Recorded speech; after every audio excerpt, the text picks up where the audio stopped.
Record. Hi, everyone. Welcome back to my very special series about Vancouver queer pop artists, Vancouver and Vancouver beyond, I guess. I originally was only going to do a few people, but every interview that I do, I discover a new artist, including my guest today, Jayden MacKenzie. Hi, Jayden. Hi, thank you so much Listen, for having me. thank you for being here. I feel like a fool for not realizing that you and Reed were boyfriends. You are boyfriends, right? Yeah, we've been Yes. partners now we're just about to celebrate 8 years. Oh, congrats. That's Yeah. amazing. Like once it clicked, I knew because I've seen you guys together, you do songs together. But like when I was talking to him, it didn't process. And then I was talking to Dust. I went to Jan Arden with Dust, who's another artist that's going to be on the show. Yes. And they mentioned like, when is Jaden coming? And I was like, tomorrow, bitch. Oh, oh my Tomorrow. Yeah. gosh. So I'm really happy to have you on. So thank you. Thank you so much. I was listening to you a few times. I did like a full view of Jaden, like your album. That's what it's called, right? I'm so scared I'm gonna mess it up. No, yeah, still jaded. Yeah, still Jaden. Thank you. Loved it. I messaged you as I was listening to it, and then today I just went up to pick something up, and I listened again, and a song came on called "Clear Skies." Which Aw. was super cute. And I mean, I don't remember all the lyrics, but talking about waking up, feeling sad, getting through the day.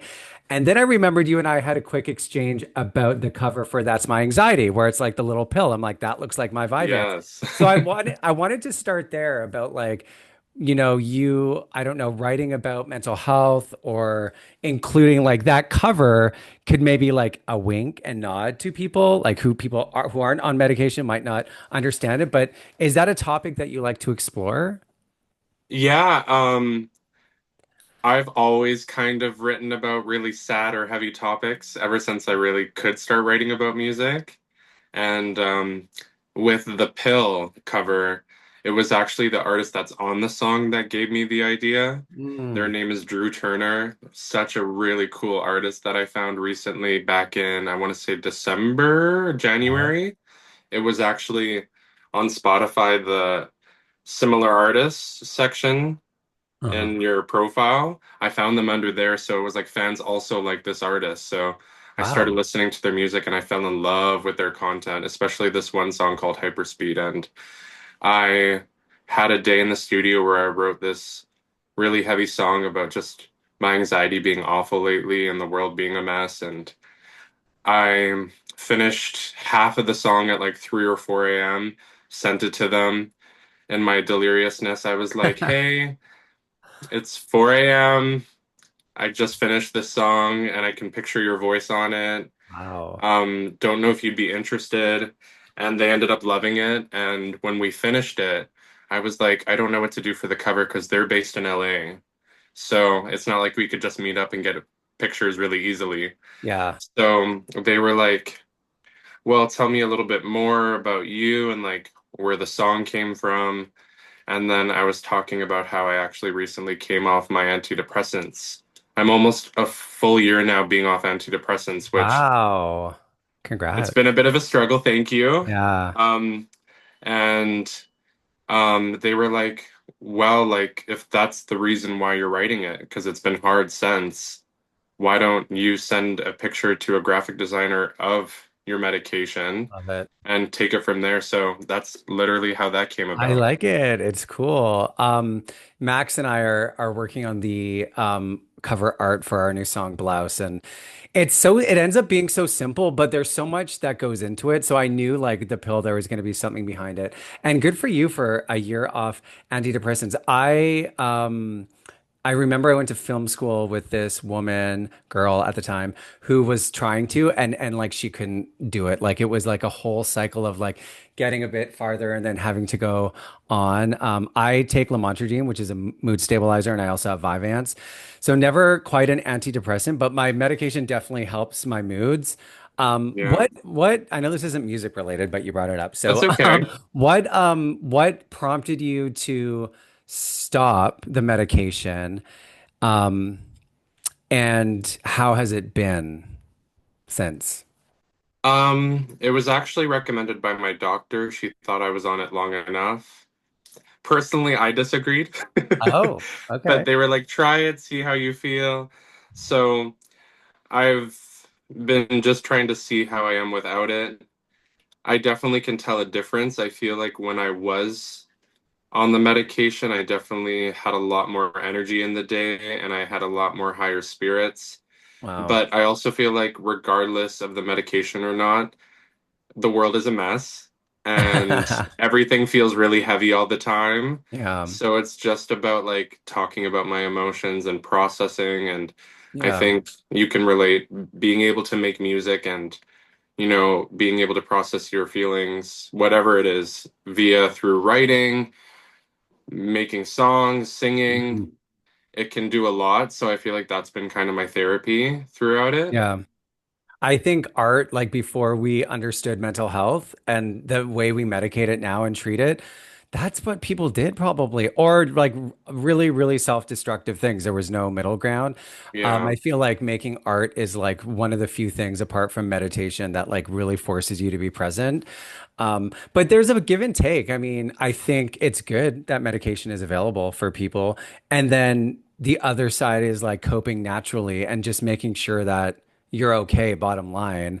Yeah, I think the stigma around medication is getting better. I don't know. When I was for growing up, people sure. were like, I don't want to go on I don't want to go on an antidepressant. I don't want. It's like, why, bitch? You're sad. You need some help. You need a little boost, baby. So I'm glad it sounds like you found a balance of coming off and staying in touch with your doctor and making music. So that's fantastic. Thank you. You mentioned like I was curious that you were finding this other artist on Spotify and you listened to the song Hyperspeed, I think you said it was Hyperspeed. Yeah, And then it inspired you to like write this song. So I feel like when I first saw you like in post with you and Reed, my first impression was you're the producer, you're a producer. And then when I was listening to some of your music, I definitely feel like the production is super slick, really, really good. thank you. I think I told you it reminds me of that Chris Brown. I know Chris Brown is, we know what Chris Brown is, but that song Forever. Down, down, down. Yeah, I love that song. And it kind of reminded me of that. And what was the other one I said? Jason Derulo. Like that super poppy R&B mix. So that's what I thought in my mind. But then when I'm listening, I'm like, damn, he's a singer too. So do you identify with one or the other, like producer versus singer? it's really funny. Growing up, I was a very interesting kid when it came to listening to music. Yeah. And like, I have this really early memory of every time I would listen to a new song I never heard. Even as a kid, I was like, oh, I wish they did this with the song, or I wish they took it Ah, here. And I remember my dad at a very young age was like, you seem to have a lot of comments about people's music, so why don't you learn how to make music? And I also had a mom that was always very supportive with like putting me in music programs and whatever I needed to do or learn, or my mom bought me my first DAW. So wow. I don't even know what that I is. had really supportive parents when it came to like being in music or Yeah. wanting to be in music. And so I really had this like personal mission to be able to learn how to do it. Wow. And it was something that I knew I wanted to do. So part of me always knew I wanted to be a producer, but the other part of me always knew I really enjoyed singing. Yeah. And so my career actually started with just my music. Hmm. And when we went into the pandemic and we had nothing to do but stay at home, I remember the first 14 days of lockdown. I literally locked myself in my home recording studio when I lived in Calgary at the time. Oh, not And Calgary, honey. a lot of memories in Calgary. Yeah, same. And I spent like 14 days straight, like I locked myself in there. I didn't sleep. And everything I didn't know how to do, I learned because I already knew how to do quite a bit, but I wanted to know how to do everything on my own. Yeah. And I felt like I was still leaning on other people to do Yep. things. Hmm.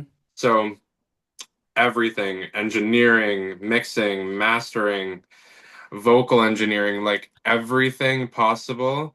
I wanted to become an expert on it. Wow. And as soon as I figured out a formula that worked for me, I would not stop leaving people alone. I Like, love it. if there was someone that I believed in their voice or I could hear something with them, even some people that hadn't released music, but I knew they had potential, Ah. I was like, let's isolate together, let's make albums. I made an album with my closest friends, with Reed, and Reed slowly starting to to release our pandemic album here slowly. Oh, But love it.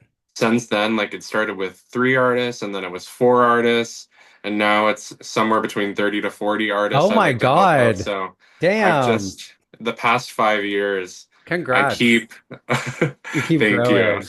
Um, I feel like I was exact opposite of you. I watched I watched pop stars and I was like, I want to be on stage. And I would like think about video concepts and perform. Reed and I have this in common. Like you think of like a word or a title and you kind of like work from there. But Yeah, recently, like doing my new song Blouse, I in the first round, like years ago when I was doing very collaborative, we were all in the club scene. We were together all the time and it organically came together. But this time, everybody's got jobs. We live in different cities.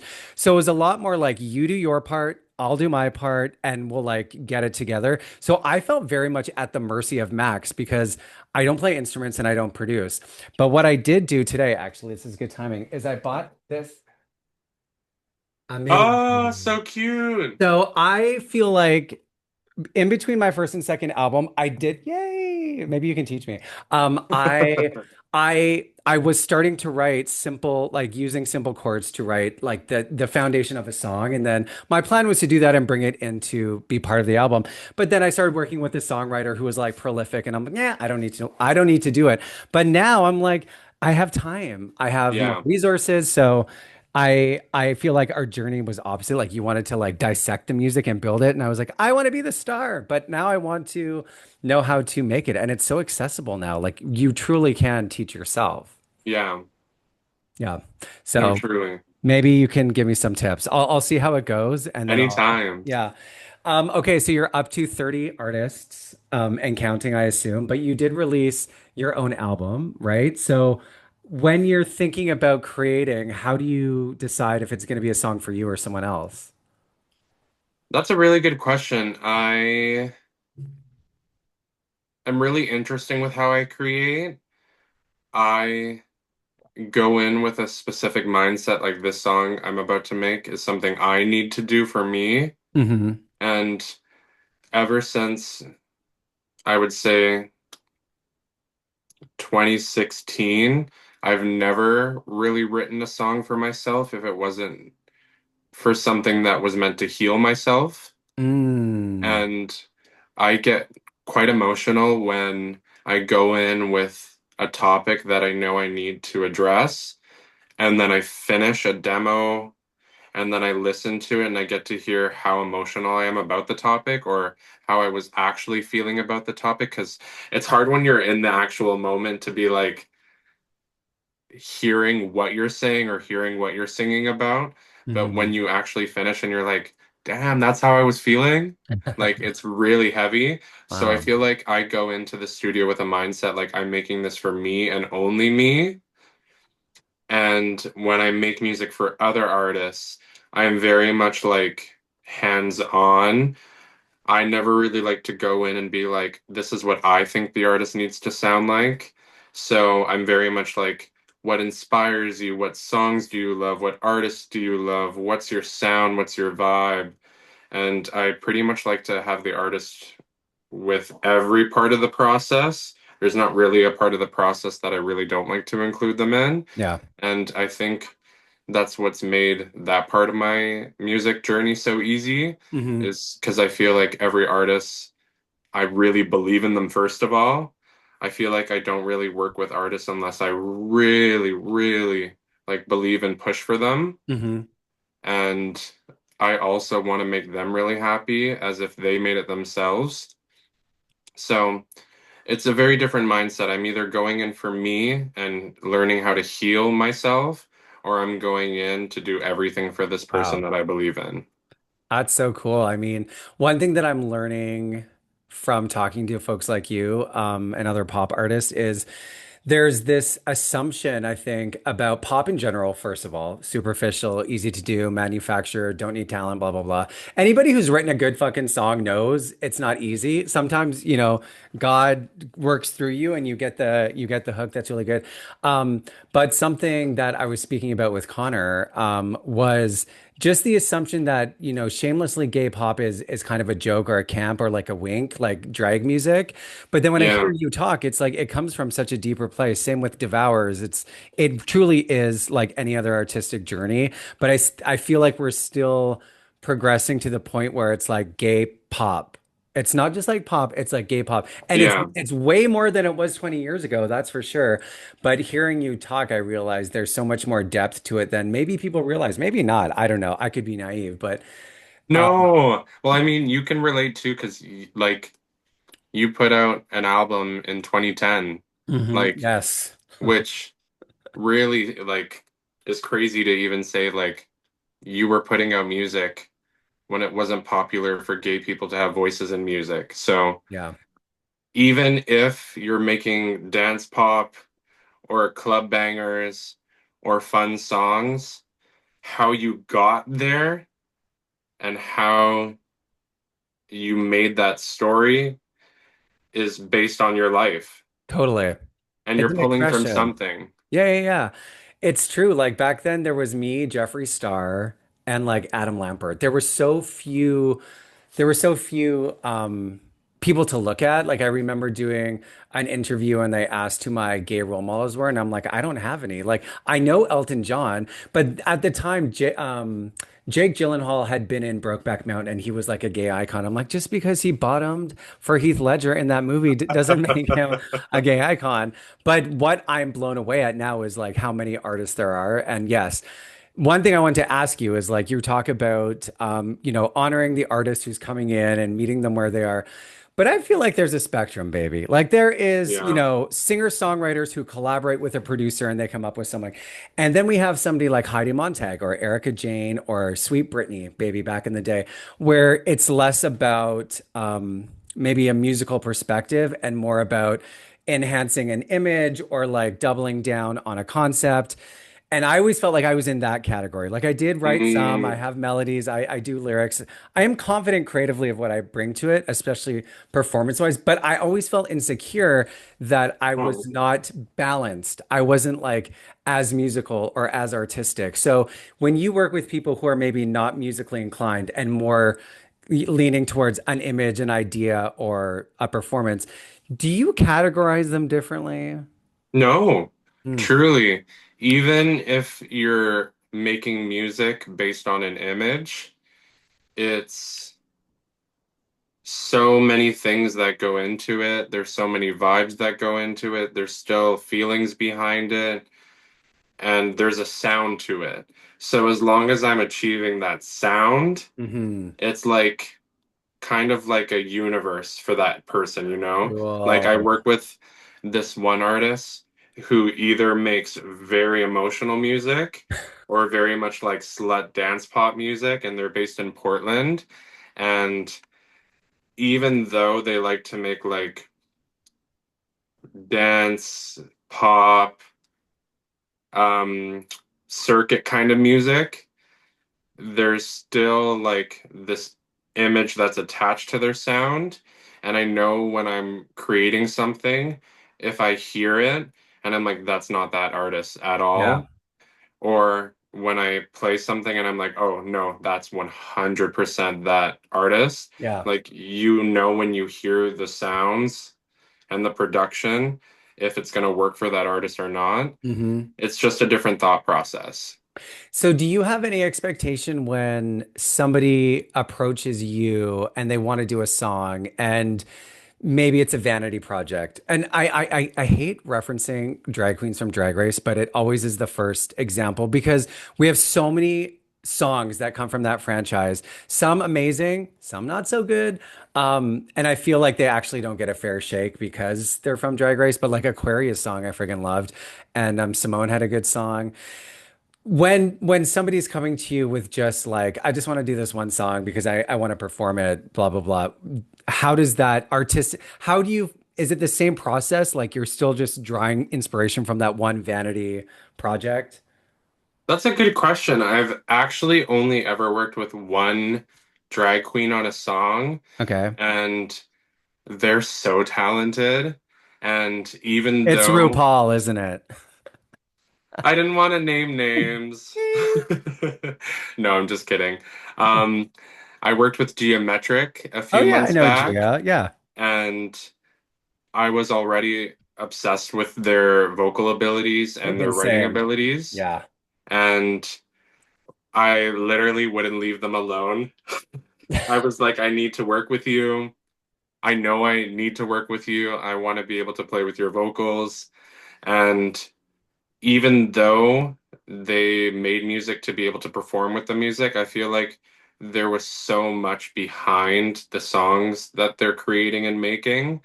And they have such a specific idea of what they want to hear. And I love when an artist is like that. Like when they're Yeah. an artist, they're a queen, they have, that concept. And it was really fun to work with them. And I honestly wouldn't say it was any different than like a normal session. I would even say that they even sometimes more than others knew exactly what they wanted, Yeah. where I've worked with other artists that were like, maybe we should try this or maybe we should try this. What I loved about Chia was like, this is my vision. Yep.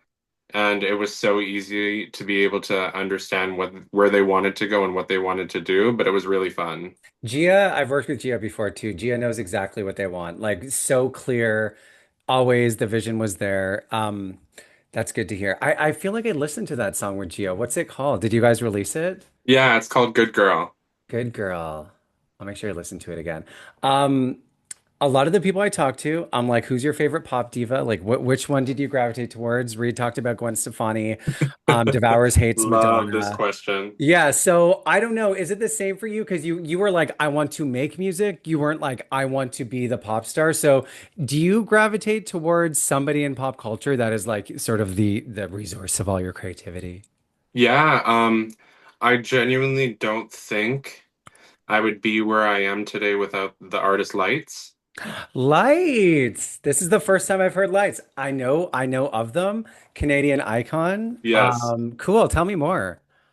I will never forget my father showing me February Air and Savior when I was a kid. That was like from her first EP, first album, and I was blown away. Like, she's the definition of like OG synth pop for me. And Hmm. I feel like that's where most of my music is inspired by synth, like that 80s kind of influence, but also very pop on the vocals, but also a little bit of like R&B to it, because she doesn't realize it, but the girl can really, really sing. Even though it's not R&B, she has that R&B kind of like feel to her music, but it's very much like synth pop. Mm. So I feel like from a very young age, I knew I wanted to learn how to play guitar like her.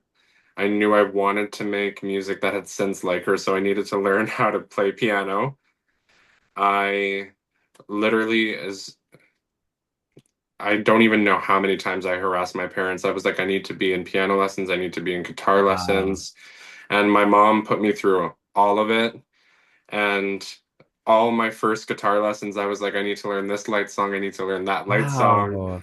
And I've been to, I think, 15, 16 of her shows in total. I've met her, I don't even know how many times now, maybe 9, 10 times. Holy. She's the kindest human. I'll never forget one of my favorite memories of Lights was at she was in Calgary during Stampede, really busy time, and she was doing an interview, I think with CTV. It could have been CTV or Global, one of those. Mhm. And in the middle of her interview, she was like, Jayden! And she saw me, and I'll never forget that like feeling of being like recognized by like your idol. Yeah. And I just have so much respect for her. She's never put out a bad album. She's only ever released good music. I am covered in her tattoos. Wow, that is She's a even signed fan. all of her tattoos just to show you. Oh my God. Like Diva Wow. House Down icon. That's who I That take all my is, inspiration from. I listen, I think it's such a gift to be able to meet somebody like that. Canadians, we're so obsessed with American culture, not even on purpose, just because we're bombarded by it. Naturally. But like having a Canadian artist that's accessible, that you can see often, that you get to meet is such a gift because so many people, I'm included, admire just people who are so inaccessible. Like there's never going to be a time, even if you spend money on a meet and greet, that you're going to be able to have the kind of situation that you have with lights. I think Yeah, Gaga in the early days, like she was really good with her fans and she would like wait and talk to them. But yeah, to be able to create, I guess even a relationship, like I mean, I'm sure it's not best friends, but if your idol recognizes you, that's pretty fucking cool. it is. Yeah. Brittany wouldn't be recognizing me, honey. I don't think she recognizes anybody, but Well, she I should. I have oops, I did it again tattooed on my arm. I was gonna Hey. get Brittany like on the cross, like during the pandemic, talk about pandemic times. I was gonna get like the Olsen twins, Brittany, like I should have been learning how to do music instead of planning celebrity tattoos, to be honest. That's what I should have been doing. Whatever. So you have a new song. I feel like it's like just came out because I was looking at Boy, You Turn Me On. What is it? Yeah, boy, it turns me on. It Yeah, just Boy came out Turns Me on On. I Friday. was like, I looked at your Spotify. I'm like, damn, I haven't listened to it. So I did do a quick listen before the interview, but tell me about Thank that you. song. Um, it's the well, where do I where do I begin here? I am not used to making music like I'm making music right now. Okay. I feel like the old Jayden would start to work on a song, and once I thought the song was good enough, I would release it so I didn't hyperfixate on it. Speaking of Connor, hyperfixated, yes. Um, but then what would happen was the music would come out and there would be little things that I wish I did hyperfixate on. And I was like, well, too late now, it's out. Like I can't do anything about it. Yeah.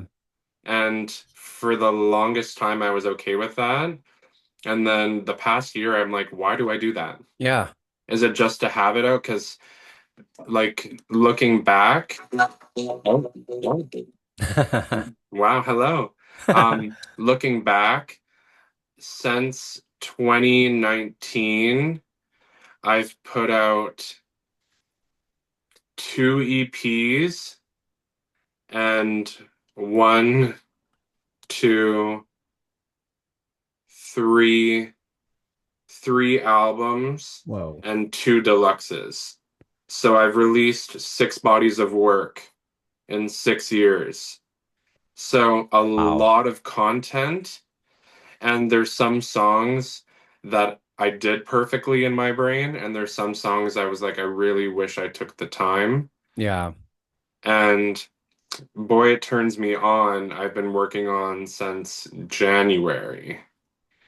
So it's the Wow. first time in a long time that I've taken like 4 or 5 months to really be like, am I sure this is exactly what I want? Yeah.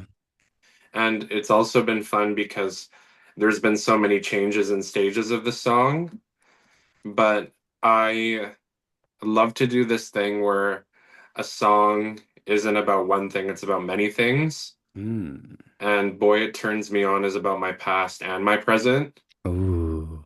And without giving too much away, I, when I was first coming out of the closet and was first falling in love with someone and trying to see guys after that, I was intrigued by not great qualities Hmm. just because I wanted to be in a relationship or I was making up for a relationship that I never had. And now I'm in a healthy relationship, and I am so turned on by all these amazing qualities in a human being. Mm. So it's kind of like a joke where the verses are me talking about everything that has been done to me negatively throughout my life, I was okay with, and that used to turn me on. And now being with someone that's good for me turns me on, metaphorically. Yeah. So it's kind of a joke, but I also thought it would be really cute to put it out during Pride Month. Yeah. I'm doing this theme where May was Mental Health Month, so I released a song about my anxiety. June is Pride Month, so I put out a song about being queer and, you know, dating and sex and going through what it's like to be gay and dating. And then my next release is a double release, which hopefully by the time this comes out, it's not a surprise anymore because I haven't announced it yet. Oh, when is it But coming out? I'll make sure. it's coming out August 1st. Okay. Okay. I can make it happen. So I am going to be announcing it as just a song, but Hmm. when it comes out, it's going to be a surprise that it's a double single. I Ooh. one of my most successful songs that I've ever released is with an artist that I discovered here in Vancouver, Oh, who? and his name is Keith McMillan, and I was introduced to them through a friend who I'm in this like group chat with, and we basically meet up and hang out as friends, and they were having a party at a Tap and Barrel. And Okay. at the time, this artist was working at Tap and Barrel. And I think the day after I met them, they had posted a cover of them singing Ariana Grande. And I was literally just about to start my part-time job for the day. And I couldn't get their voice out of my head. It was like on loop in my brain. And I don't even think I finished my shift. I was like, "Hi, I met you yesterday." Without sounding like a creep, your voice is in my head, and I really think you should be releasing music. And they were in a lot of like music-based things. They were posting covers a lot. They were in musical theater productions, but they weren't releasing music. And they're also a really talented dancer. But I was like, we should meet up, talk about what kind of music you want to write. And they were like, actually, I have a whole album idea in my head, but I've just never really known what to do with it. Wow. And so we've been making music together now for over a year. And we put out this song called I'm the Fuck Up that I wrote last February. And it became one of my most streamed songs. And they're just so talented. And I knew that we had something special with that song. And last August, I released a double single. So I thought, wouldn't it be cute to celebrate 1 year later by doing another double single? But we were already making a few songs. So I was like, let's put two songs. And instead of having it be two different artists, two songs, it's me and Keith, two songs. Nice. I like that. You're very thoughtful about what you're releasing. You mentioned like releasing all like six bodies of work in such a short period of time. And I Crazy. feel like with social media or just like online life, there's just this pressure to pump out stuff. And Yeah. one consistent quality I would say of all the creative people I work with is like the really the challenge of knowing when something is done and releasing it can be really, really hard for creative people because you want it to be perfect Yeah. or you want it to get out. And I feel like there's a balance between the two. And working with somebody like Keith probably gives you an anchor and like you guys can collaborate and come up with ideas together. But that was an interesting comment, like the balance between just pumping out content and then like taking your time without feeling Yeah. anxious because if your fans get used to you releasing content all the time and then you take a pause, it's like, are they going to move on? Are they going to forget? Like, there's so much online. Yeah, There's so many songs. it's hard. And like, I feel I was trying to do quantity, but I wasn't always doing quality. Hmm. And that might be just me being hard on myself. Like, It sounded I'm quality sure when I people was wouldn't listening. agree. Yeah, Thank you. And thank you for listening. But in my head, I was like, I know I could eat even more if I took the time. And this next release that I'm doing, the double single, the one song that's on there, we've been working on since November. wow. And I've never done that. So it's like really No taboo. pressure, bitch. Jesus. Wow. So I'm just really happy because Boy It Turns Me On is the first song in a long time where when I listen to it, my ear doesn't pick up anything that I dislike about it, Amazing. which is very brand new to me. Congrats. Thank you. And the next two is called Erase Me and Shake It. And one is like an upbeat, depressing song, and the next one is like just shaking your ass in the club, and it's very Hell silly, and I've yes. never really done a release like that. I love it. I can't wait to hear it. That's a good combo. Like dance and depress and shake your ass. I mean, that's the gay That's community it. right there. We're all like just fucked up. Okay, so we have like just over 2 minutes left, and you've shared so much. You've been very generous with your story and your journey. So thank you. And also, I feel like these artists you approach, it must be so validating for these people, like working at Tap and Barrel and having somebody come up to you and be like, you need to be making music. I think often it's the other way around where singers are trying to find a producer and begging them to make music. So keep doing that Thank because, you. back in the day when I first started, it meant everything to have a producer be like, yes, I see your potential and I want to help you bring it to life. It's everything. So keep doing that. And if somebody's listening in 2 minutes and wants to sort of follow in your footsteps and they want to dissect the music and they want to be a music doctor like you are, what would you tell them to do? Wow, what a great question to end it. If you are in love with music, if you listen to music and hear things that aren't in the music you're listening to, it's a sign. Follow your gut.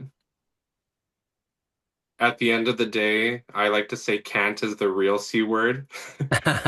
You can do anything. And when you decide to work on your craft, and even for people that are currently working on your craft, one thing I have to remind myself is it's extremely difficult to see growth when you're in the middle of what you do because you're Mm. always thinking, what's next? What do I have to do now? You are growing. It's just hard to appreciate and celebrate yourself. So do that more and always listen to your gut because it's usually right. And don't try to sound like everyone else. Do what your brain's telling you because if you're making music to sound like someone else, you're not making music for you. Love it. Thank you so much, Jaden. You've been a Thank treat. you. Yay. I'm so glad we connected and we'll talk really soon. We got it now. Yes, I really appreciate your time. No I worries. really appreciate you. And it's really cool to talk to someone that's been doing this a lot longer than me. So thank you for the paths that you've paved for all the artists right Thank now. you. Thanks, And you're a Jaden. wonderful human. Thank you. Thank you. We'll talk soon. Yes. Bye. Bye.